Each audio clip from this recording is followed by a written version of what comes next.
wabarakatuh. Saya Agus Munawar dari SMA Daya Utama. Saat ini saya akan menuju ke kelas untuk melaksanakan video praktek pembelajaran dalam rangka tugas lokakarya daripada UIN Khas Jember. Terima kasih. Assalamualaikum.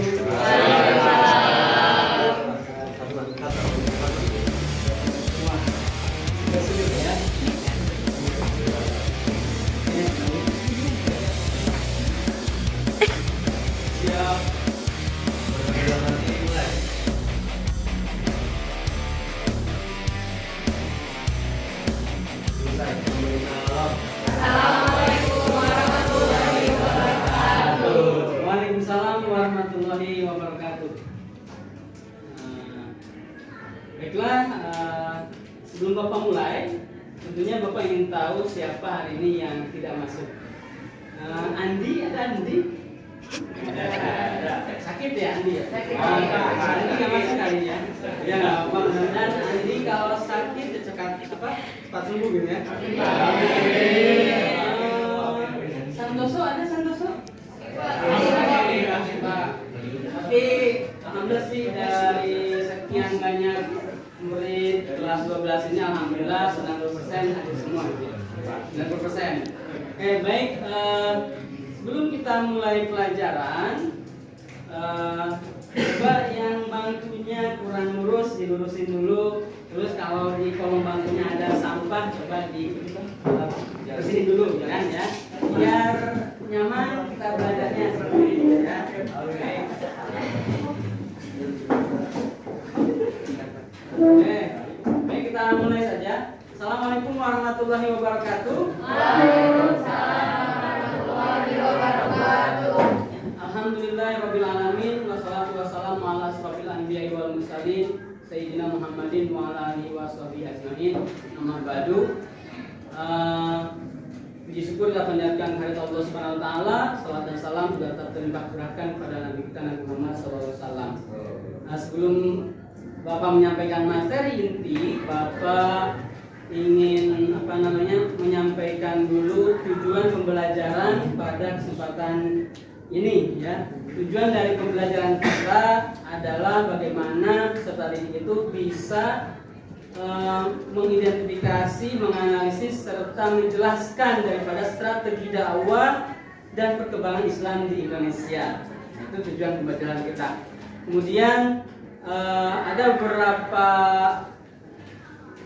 yang harus Bapak sampaikan berkaitan dengan kompetensi inti, kompetensi dasar, dan indikator. Untuk kompetensi intinya, bagaimana kita bisa memahami strategi daripada dakwah dan perkembangan Islam di Indonesia. Kemudian untuk kompetensi dasarnya, diantaranya bisa menganalisis dan mengevaluasi daripada strategi dakwah dan perkembangan Islam di Indonesia. Nah baik, untuk mempercepat waktu, Bapak langsung ke materi saja. Nah, dalam strategi dakwah dan perkembangan Islam di Indonesia itu tentunya ada beberapa hal yang harus diperhatikan. Jadi Islam bisa masuk ke Indonesia itu melalui beberapa jalur. Yang pertama ada jalur perdagangan, yang kedua jalur pendidikan, yang ketiga jalur pernikahan, yang keempat jalur kesenian, dan yang kelima yaitu jalur pengobatan. Baik, satu persatu akan Bapak bahas. Yang pertama tadi jalur apa? Jalur perdagangan.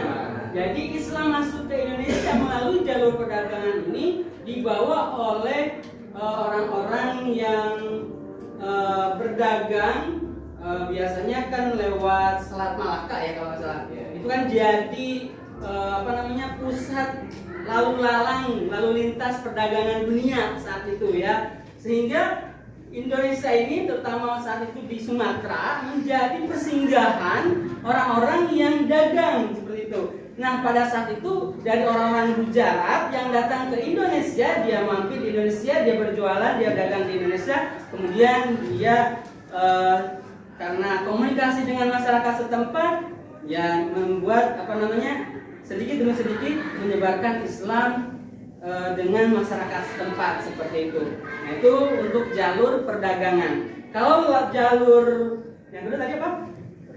Jalur pendidikan. Nah, jadi kalau jalur pendidikan ini, jadi di Indonesia ini orang-orang yang dari daerah-daerah yang jauh itu menuntut ilmu ke sebuah daerah yang jadi pusat pendidikan saat itu. Nah, kemudian bahkan ada yang dari Timur Tengah yang membuka lembaga pendidikan sehingga orang-orang pribumi di situ belajar. Setelah dia belajar, mereka kembali ke tempat masing-masing dan di sana mereka mengembangkan serta mengamalkan ilmu yang telah dia pelajari. Selanjutnya, strategi dakwah jalur seni. Keempat tadi ya, jalur seni, jalur kesenian. Nah, strategi dakwah melalui jalur kesenian ini itu yang kita kenal siapa? Wali Songo ya, Sunan Kalijaga. Nah, itu kan ada yang dengan wayang, ya, pokoknya salah satunya itu. Nah, dengan di dalam pewayangan ini Sunan Kalijaga, ya kan dari isi pewayangan itu ada kisah Mahabharata, ada kisah Ramayana, tapi kisahnya itu isi daripada kisah tersebut dimodifikasi, diisi dengan ajaran-ajaran Islam seperti itu. Nah, sehingga Islam bisa menyebar lewat jalur kesenian seperti itu. Yang terakhir, Islam masuk lewat jalur pengobatan. Jadi pada saat orang-orang yang datang ke Indonesia, ke Nusantara ini, terutama ulama-ulama dari luar, dia di samping menyebarkan ilmu agama, di samping jalur perdagangan, pernikahan, pendidikan dan kesenian, juga lewat pengobatan. Artinya di situ banyak orang-orang pribumi yang berobat ke ulama-ulama yang saat itu datang dari luar seperti itu, sehingga dari mulut ke mulut, sehingga dijadikan sebagai sarana bagi ulama tersebut untuk menyebarkan Islam di Indonesia. Jadi itulah beberapa strategi dakwah daripada perkembangan Islam di Indonesia. Kesimpulannya daripada materi tadi, mudah-mudahan bisa kalian pahami bahwasannya Islam menyebar itu dengan penuh kedamaian, tanpa kekerasan, dan juga bisa melalui apa saja, ya, bisa melalui jalur apa aja.